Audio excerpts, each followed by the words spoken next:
सम्मानित मंच और मेरे समक्ष बैठे सभी बुद्धिजीवी विद्वजन, 3 मिनट का समय दिया है और 3 मिनट में मुझे अपनी बात रखनी है।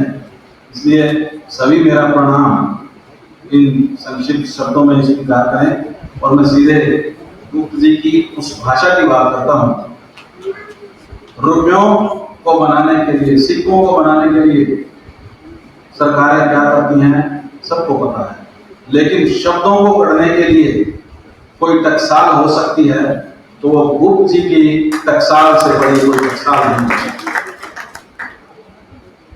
उनकी रचनाओं का एक एक शब्द मेरे से पूर्व के वक्ताओं ने जिस तरह से रखा है वो आपने सुना और आपने आत्मसात किया है। प्रत्येक रचना में देश प्रेम और ग्राम्य जीवन, संस्कृति, संस्कार सब देखने को मिलता है। शिव शंभू के चिट्ठे सबको बहुत प्रसिद्ध रचनाएं हैं, सबको पता है, लेकिन उन चिट्ठों में कितनी गंभीर और कितनी करुणा की बातें उन्होंने लिखी हैं।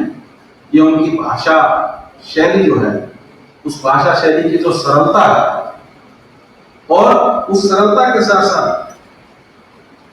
उन्होंने अपने मन के भीतर के विनोद को कभी छिपने नहीं दिया। जब भी अवसर मिला उस विनोद प्रियता का अपनी रचनाओं के माध्यम से बखूबी बखान किया है। आज हिंदी की बात होती है, 14 सितंबर संयोग से इसी पखवाड़े में आता है और एक पखवाड़ा मनाया जाता है हिंदी को लेकर के। मैं तो कहता हूं कि भारतेंदु जी के बाद जिस तरह से हिंदी को आगे बढ़ाने का काम अन्य लेखकों ने किया, गुप्त जी ने जो किया, वो उस हिंदी की नींव है, वो उस हिंदी की नींव है जो आज हिंदी विभिन्न रूपों में और विभिन्न बोलियों में पूरे देश में बोली जाती है। गुप्त जी को ये एहसास था कि हिंदी एक होती पूरे देश की भाषा। जिस प्रकार गांधी जी ने कहा था कि अगर पूरे देश में सबकी भाषा एक होती तो हम बहुत पहले आजाद हो गए होते।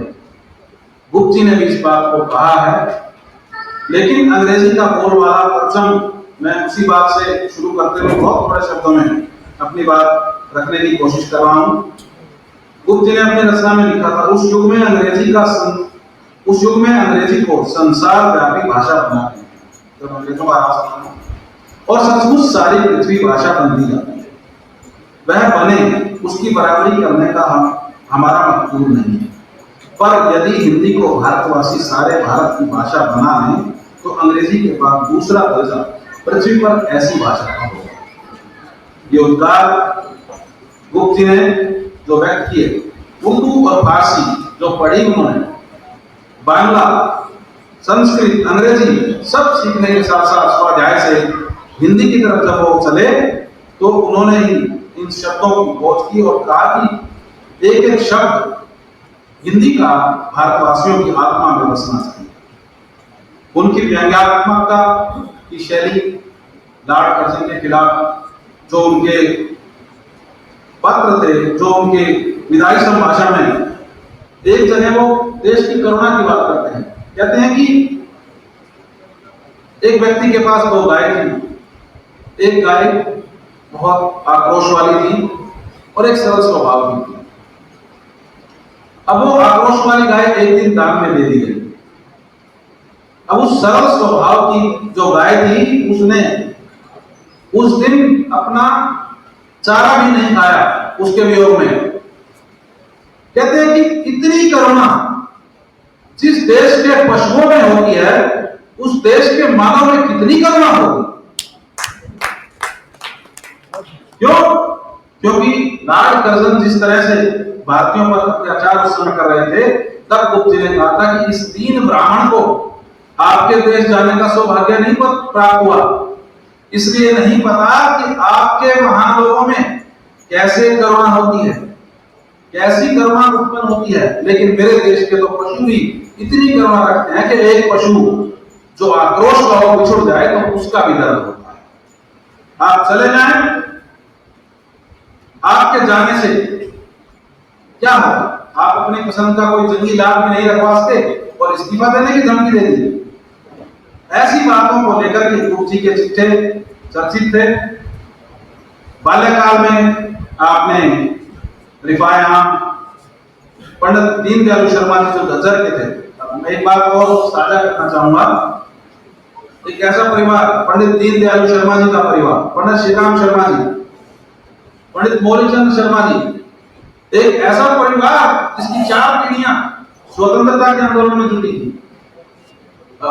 श्री राम शर्मा जी को तो आज भी जर में कायदा मार गया होगा, लेकिन मौलीचंद शर्मा जी जो सनातन धर्म पंडित दीनदयाल जी के साथ और अन्य लोगों के साथ जुड़े रहे और जनसंघ में वो मंत्री भी रहे।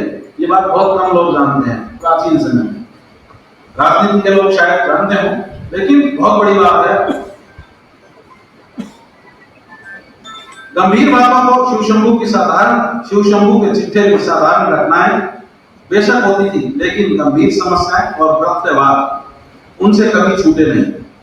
आज भी जो रचनाएं प्रचलित हैं वो प्रासंगिक हैं। गुप्त जी की भाषा की प्रकृति को पहचानते थे।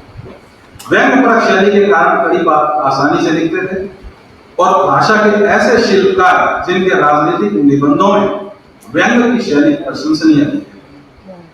भाषा के साथ व्याकरण को लेकर उनका द्विवेदी जी से मतभेद, उसको लेकर के चला शास्त्रार्थ, उनकी भाषा की प्रवीणता और उनके भाषा के प्रेम का ही परिचय है। आज अंग्रेजी भाषा का बोलबाला भले ही बढ़ रहा है और साथ साथ शिक्षा का निजीकरण, जिसकी बात महंगी शिक्षा, निजी स्कूल में किसी की आलोचना नहीं कर रहा, लेकिन गुप्त जी उस वक्त चिंता करते थे कि लॉर्ड कर्जन की जो नीति थी उसको लेकर कहते हैं कि अब के विद्या का उत्तर श्रीमान जरूर देंगे। उपकार का बदला महत्व पुरुषों का कार्य है। विद्या ने आपको धनी कर दिया, आप धनी को विद्या कर देना चाहते हैं। इससे विद्या का कष्ट मिट जाएगा जो उससे कंगाल को धनी बनाने में होता है। नींव बढ़ चुकी है, नमूना कायम होने में अब देर नहीं। अब तक गरीब पढ़ते थे, उससे धनी की निंदा होती थी कि वे पढ़ते नहीं। अब गरीब ना पढ़ सकेंगे, इससे धनी पढ़े ना पढ़े उसकी निंदा ना।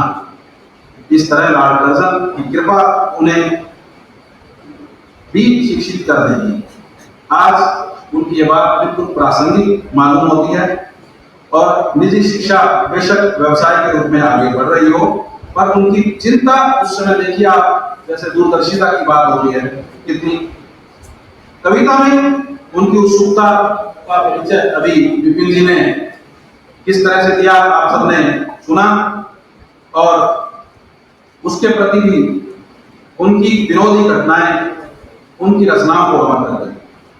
गुप्त जी अटल सिद्धांती थे और प्रत्येक बात को अंके की चोट पर कहते थे, तभी उसके ऊपर शास्त्रार्थ करते थे। उस समय अदालतों की भाषा भी कैसे बदले, इसको लेकर के भी उन्होंने अपनी बात रखी, क्योंकि इस निष्काम सेवा के पीछे उनका एकमात्र मकसद देश की सेवा ही थी और उसी को लेकर के उनकी रचनाएं किसी न किसी रूप में उन्हें आजादी का वो योद्धा बनाती हैं जो देश के लिए ही नहीं, सदा सदा के लिए अविस्मरणीय रहेगा और लोग उन्हें याद करेंगे। ये परिषद पिछले 25 वर्ष से निरंतर कार्य कर रही है। मैं परिषद के प्रत्येक सदस्य, प्रत्येक पदाधिकारी का आभार व्यक्त करता हूं कि जो उन्होंने मुझे अपने साथ जोड़े रखा है और सदा आगे बढ़ने का अवसर दिया है।